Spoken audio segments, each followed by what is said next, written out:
धनबाद कांग्रेस लोकसभा समन्वय समिति की बैठक आयोजित की गई, जिसमें कांग्रेस प्रदेश प्रभारी मोहम्मद गुलाम अहमद मीर, प्रदेश अध्यक्ष राजेश ठाकुर, विधायक अनूप सिंह, पूर्णिमा नीरज सिंह समेत गणमान्य नेता इस बैठक में शामिल हुए। प्रदेश प्रभारी मोहम्मद गुलाम अहमद मीर के पहुंचने के बाद कार्यकर्ताओं ने काफी गर्मजोशी के साथ उनका स्वागत किया। उनके साथ ही प्रदेश अध्यक्ष राजेश ठाकुर भी शामिल रहे। इसके बाद लगातार विधायक और गणमान्य कार्यकर्ताओं का आना लगा रहा। धनबाद लोकसभा समन्वय समिति की बैठक में पार्टी के प्रत्याशी की राय शुमारी की गई। पिछली बार बाहरी प्रत्याशी बनाए जाने पर पार्टी को हार का सामना करना पड़ा था, लेकिन इस बार पार्टी फूंक फूंक कर कदम रख रही है। स्थानीय पार्टी के कार्यकर्ताओं को इस बार तवज्जो दिया जा रहा है। पार्टी के गणमान्य नेताओं की राय शुमारी ली जा रही है। हालांकि अब तक धनबाद लोकसभा सीट से प्रत्याशी की घोषणा नहीं हुई है। आज की ये राय शुमारी काफी महत्वपूर्ण है। राय शुमारी के बाद लिफाफे में बंद कर प्रत्याशियों के नाम कांग्रेस के आला कमान को भेज दिए जाएंगे। इसके बाद उम्मीदवार की घोषणा कांग्रेस के केंद्रीय आला कमान ही करेंगे। वहीं समन्वय समिति की बैठक में कांग्रेस नेताओं की अनुशासनहीनता देखने को मिली। नेता एक दूसरे के साथ धक्का मुक्की करते नजर आए। प्रदेश प्रभारी गुलाम अहमद मीर के पहुंचने के साथ ही धक्का मुक्की की शुरुआत हो गई। इसके साथ ही हॉल में प्रवेश को लेकर भी कांग्रेस के नेता धक्का मुक्की करते नजर आए। झारखंड में लोगों को गुस्सा है कि किस तरह से फंसा के जमीन के मामले में कभी क्रिमिनल चीज नहीं होता है। जमीन तो एक सिविल सूट का मामला है और मुख्यमंत्री को कैसे फंसा के जेल भेजा। पहला देश का मुख्यमंत्री को जेल भेजा इसलिए कि वो बीजेपी के साथ घुटना नहीं टेक रहा। तो ये गुस्सा है आदिवासियों में फिर इस बार। और इंडिया गठबंधन मजबूत हो रही है।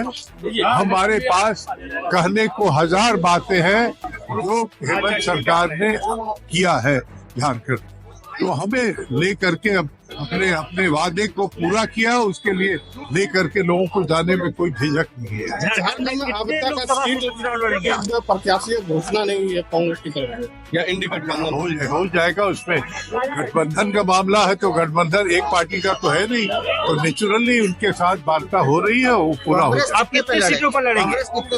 कांग्रेस कितने पे लड़ेंगे? झारखंड में कितने सीटों पर आप लड़ेंगे? झारखंड में भाई हम लोग लड़े थे, पिछले बार भी 7 सीट पे लड़े थे और हमने अपने में से 9 सीट लड़े थे। उसमें 2 सीट हमने बाबूलाल मरांडी को दिया था। एक बाबूलाल लड़े थे, एक जो है उनका प्रदीप यादव लड़े थे।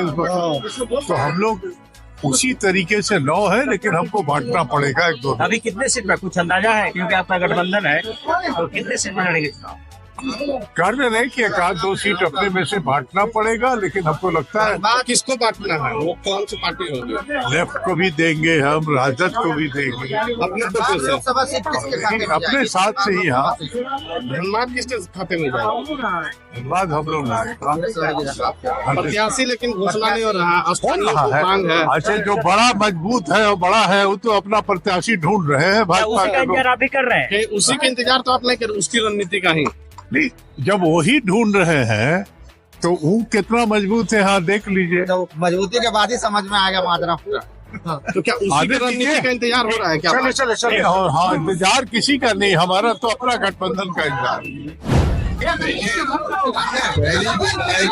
झारखंड कांग्रेस से सारे लोकसभा क्षेत्र का दौरा ऑलरेडी तय हुआ है और इन दौरों का मतलब है कि जो हमारा ऑर्गेनाइजेशनल स्ट्रक्चर है, जो हमारी बुनियाद है, चाहे स्टेट लेवल पे, डिस्ट्रिक्ट लेवल पे, बूथ लेवल पे, जो हमारे कार्यकर्ता है, नेता है, उनके साथ इंटरेक्शन करके कि वो आने वाले चुनावों के लिए क्या पूरी तरह तैयार है, उनकी सारी तैयारियां हो चुकी हैं। अगर कोई कमी पेशी है, कोई दिक्कत है, तो उसको हम इन रिव्यू मीटिंग्स में साथियों से सुनते हैं ताकि आने वाले दिनों में उस कमी पेशी को दूर किया जाए। कुल मिलाकर हमारा मकसद है कि झारखंड प्रदेश में दूसरे अलायंस पार्टियों के साथ मिल मिलकर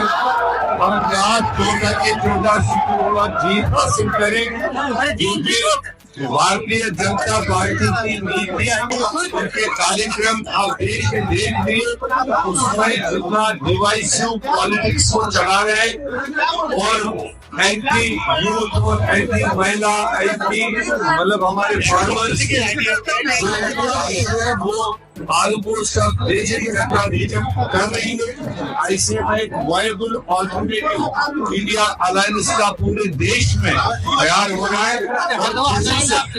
यहाँ झारखंड प्रदेश में सारे साथियों को मिलकर के आने वाले एक दो दिनों में सीट का बंटवारा हो जाएगा। हर एक पार्टी अपने अपने सीट की पूरी तैयारी करेगा और एक दूसरे को मदद करेगा।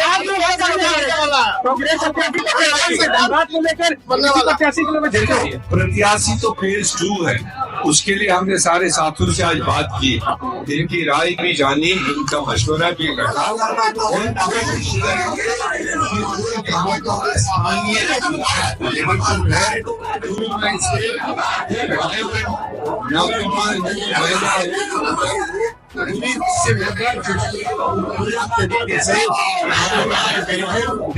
बदलाव लाए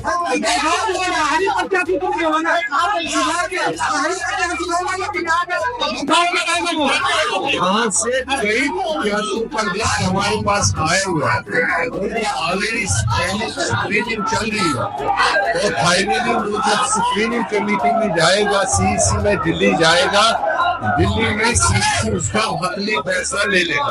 झारखंड ये तो हम बिल्कुल इसमें ये नहीं, हम तो पोटेंशियल उम्मीदवार देखेंगे, वो किसी भी कम्युनिटी से हो, बाइकन हो, लोगों को करने वाला हो, तो कोशिश हमारी है जहाँ बुजुर्गों के नौजवान को महिलाओं को मोदी का गारंटी का जवाब क्या रहेगा कांग्रेस पर? वो तो देश की करने वाला है। भारत की अगर चलेगी राहुल गांधी की कांग्रेस पार्टी इंडिया अलायंस की गारंटी इस वक्त सबसे टॉप पर है, जिनकी क्रेडिबिलिटी है और जो कहते हैं वो करके दिखाते हैं। 5 न्याय का प्रोग्राम हमने लोगों के सामने रखा है, चाहे वो मजदूरों का हो, महिलाओं का हो, जवानों का हो और किसानों का हो। ये न्याय के लिए लड़ाई लड़ेंगे और जीतेंगे, बदलाव आएगा, लोगों को न्याय मिलेगा।